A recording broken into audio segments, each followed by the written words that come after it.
Hello, it's Martin here again. Today what I want to show you is something specific. I've covered it once before in a video, but it was with other stuff. But people have shown interest in creating a sub-base rail for the Land Rover seats.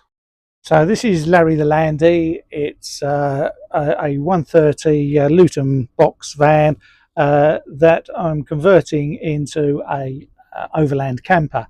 But it's been off the road for 17 years. It was a bit of a wreck when I bought it, so I'm having to restore it first before I can even think about the camper conversion. It came with a couple of seats, but they didn't have the bottom part of the seat. There are three parts to the seat. There's the squab cushion, which just lifts out. You've got the seat back with the reclining handle here that comes down to this base here, but then what underneath it should be another rail that fits onto the seat box that's got the lever that you lift up to slide the seat backwards and forwards. Well, what I'm doing here is making a fixed seat, rather like you would have like the Recaro seats, these racing seats that just bolt straight onto the seat box. So there'd be no adjustment, but to get it in the right height and position, I needed something to lift it up just a fraction. So I've made these two seat rails. Eventually they'll be painted nice black, but this is just in the primer at the moment. Now originally in the previous video I had make these for the driver's side, but I brought them over to here partly because I wanted to change. I've got some new bolts and things to put on, but also to see that it fitted on the passenger side or that they were identical right the way through. So all I've got to do now is to replace or make these two rails here.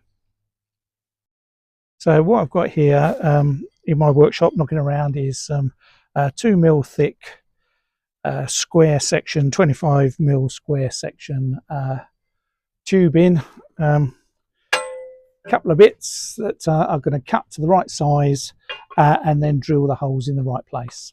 So I now need to cut two rails 47 centimeters long using a 2mm thick blade.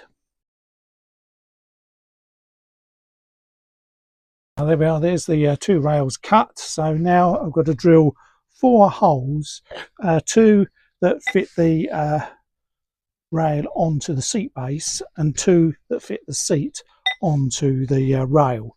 Now the 2 end bolts go through, and then there are captured nuts already on the seat base, so that screws through into the seat base, and then I'll have 2 bolts that come up from underneath that then bolt onto the seat bolts onto the rail from there. So to drill the holes through to the seat base, they are 44.2 or 442mm apart, and it's 18mm in from the front of the rail. So I'm going to drill those now.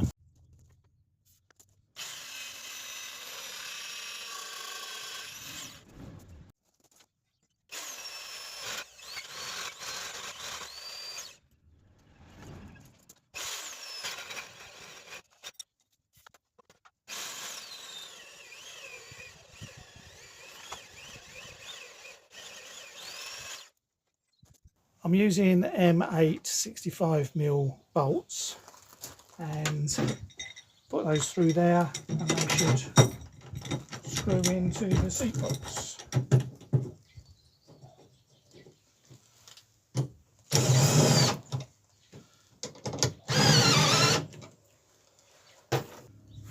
What we need now are the holes here to take the seat, and from there to there is 135, and from there to there is 155. So there we have the holes drilled through. So the seat bolts go up and the seat base bolts go down. So they screw in down like that, and you've got the seat bolts sticking up.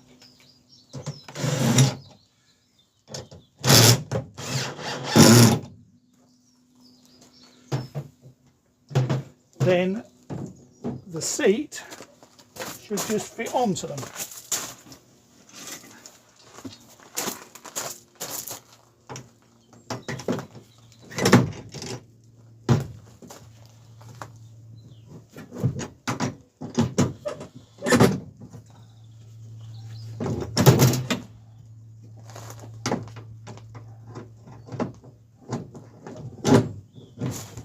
There you go, and then it's a nut and bolt to keep them in place. Now this particular seat is a bit twisted, so it takes a bit of a twist to get it onto the other rail. So all I've got to do now is repeat this the other side. So that's both rails in now, and the seat is bolted onto it. Now, as I say, the seat was a little bit twisted, and so to accommodate that so that I could get it together, I just had to elongate the hole through here a bit so that there was a little bit of movement as it came down. So now the squab slots into the back there, and what I need to do now is to put something here to stop the seats coming forward. In the original Land Rover seats, there's like a sort of little cup shaped hard bit of plastic or something that takes this part of the seat here, but what I've got to do is weld on a little angle bracket in front of there to keep that in place, so that you can take the seat out, but when you're sat on it, it can't slide forward.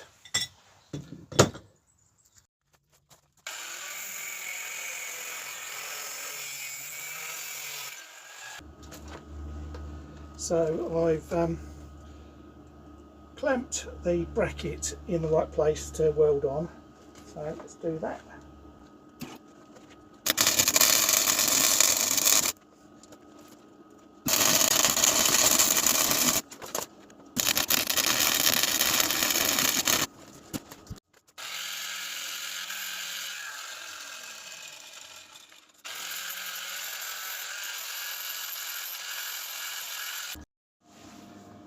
I've now welded on the two brackets.